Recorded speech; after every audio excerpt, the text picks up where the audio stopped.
बिस्मिल्लाहिर्रहमानिर्रहीम। अस्सलाम वालेकुम। अगर कैसे हो, ठीक हो? उम्मीद करती हूँ कि आप ठीक होंगे।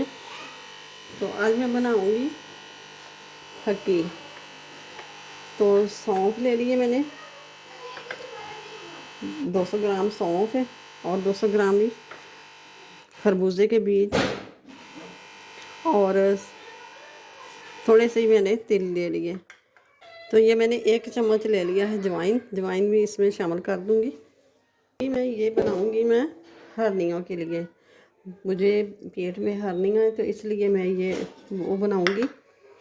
और तिल ले लिए मैंने, ये जोड़ों के दर्दों के लिए बहुत अच्छे हैं और सर्दी के लिए तो बहुत ही अच्छे हैं, गर्म होते हैं तो जोड़ों की दर्दों के लिए बहुत मुफीद है।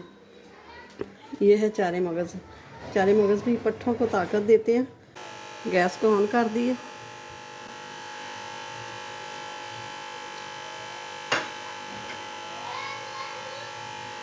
अब ये मैं शामिल करूँगी सौंफ और जवाइन जो इसमें शामिल की है वो। तो इसको बिल्कुल हल्की आंच से इसको भून लेना है।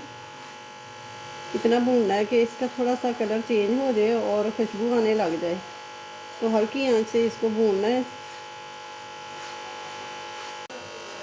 तो ये देखें सौंफ का कलर चेंज हो गया और बहुत प्यारी खुशबू आने लग गई है। तो अब इसको निकाल लेंगे, ये भून लेंगे। अब डाल देंगे तेल भी। तेल को ही रोस्ट कर लेना इनके साथ ही। अब इसी के साथ ये भी डाल लेंगे, इनको इकट्ठा करके तो पीस लेना है। तो ये मैंने मिश्री भी ले ली है। मिश्री को मैंने कूट कर छोटा छोटा कर लिया, तो इसको भी साथ ही पीस लेंगे।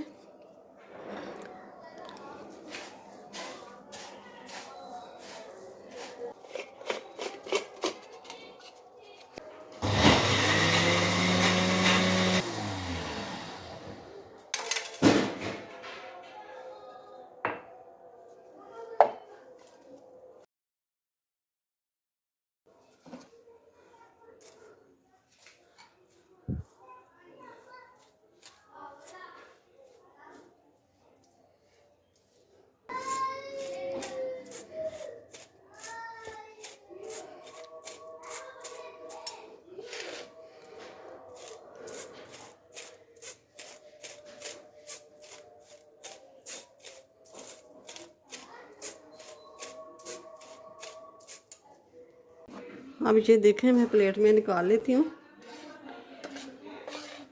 तो अब ये देखें मैंने पाउडर बना लिया है, इसको छान लिया है।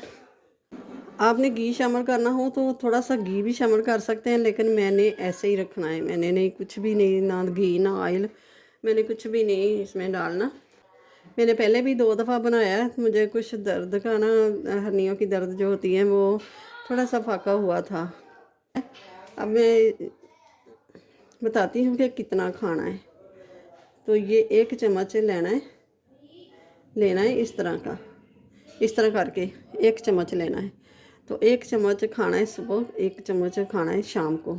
तो ये बहुत ही ज़बरदस्त ये हर्नियों की दर्द के लिए ना आस्ता आस्ता ये ख़त्म भी हो सकता है। और ये हकीम साहब जो तस्बीह खाने वाले हैं लाहौर वाले, उन्होंने ये बताया हुआ है।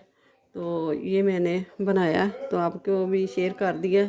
आपको भी कोई मसला हो तो ऐसे ही बनाएं और इसको इसमें ना फ़ायदा पड़ता है।